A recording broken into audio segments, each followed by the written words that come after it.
So we have started a new series here on Fox 19, one we think it's really important. It is called A Salute to Heroes. Every week, I'm highlighting veterans from all around the area. Last week, we did our very first one with Gary Sinise. It was fantastic. This one is equally fantastic. Yeah, it features a 99-year-old World War II veteran who shows us that you're never too old to keep doing what you love. Of about 79 million World War II veterans, there are about 168,000 alive today. Albert McDermott is one of them.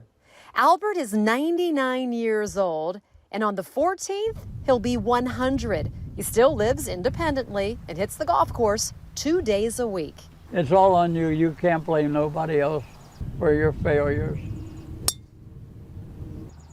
And I like that.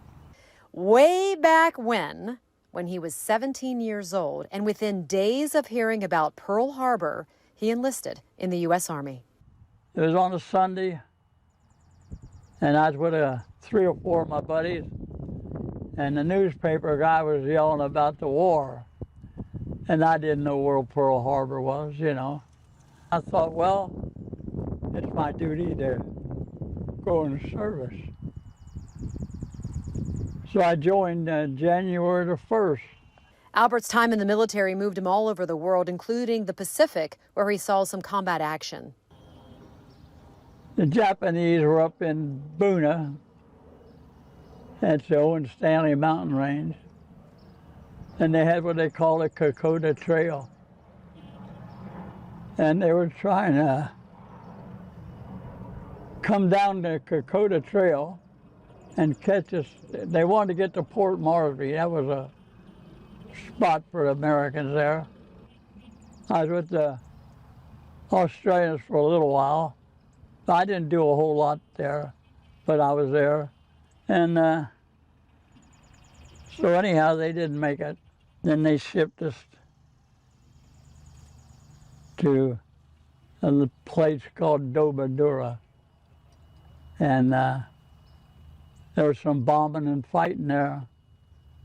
And that's about it. But I didn't have it real rough. Other people had it rougher than me. And I had it a little rougher than some people. And like many who have served, the memories still haunt him. I feel sorry for people in the service.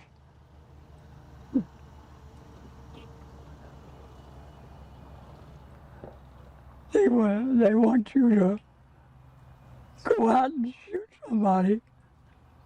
You don't even know them. And there's somebody else shooting you. And it's all screwed up. It's all, nothing good comes of it. Yeah.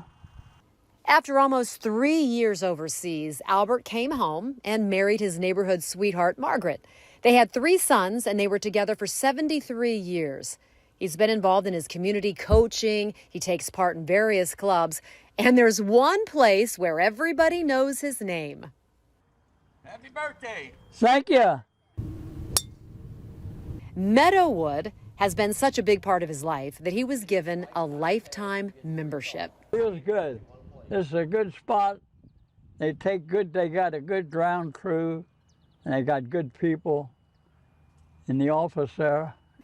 And as Albert closes in on a century, he says he has no plans of slowing down and no plans of hanging up those clubs. I guess until they dig a hole. I gotta go when the hole's dug, don't I? Albert's friends, their family, they're all having a big party for him this weekend. So if you know of a veteran or a veteran's cause that deserves to have their story told, please reach out to me. I'd love to tell their story. I was so happy that Albert's son reached out to me, and it got a little bit of, I had to beg him pretty much to tell his story because he's not somebody that he just doesn't talk about it. I mean, you could tell it's a little bit of emotional. But we were talking when this story was airing, including with our producer Megan, like his memory It's crazy. is insane in terms of what he can remember about a war that happened in the mid-40s. I know. He's just like recalling stuff. That's amazing I to know, me to hear I him know. like recalling those names and I know, stuff. but we need to hear that story. Yeah. And we need to hear his perspective. And I like his perspective too about when he talks about those kids who were just so young. Yeah. They were because those are so think about how young and dumb you were at 17, No, I know. 18 years old. I know. You know, going to a foreign land and having people shoot at you and you're shooting at people you don't know them. I mean, you have to live with that for the rest of your life. Yeah, yeah. You know. Well, happy birthday. Happy birthday. Thanks for talking with us. I hope you enjoyed that story. Absolutely. Thanks for letting us share it. And if you know any stories about veterans, Trisha's going to do a series of these stories every week. So we want to tell people your story. Yes. You know? Love to.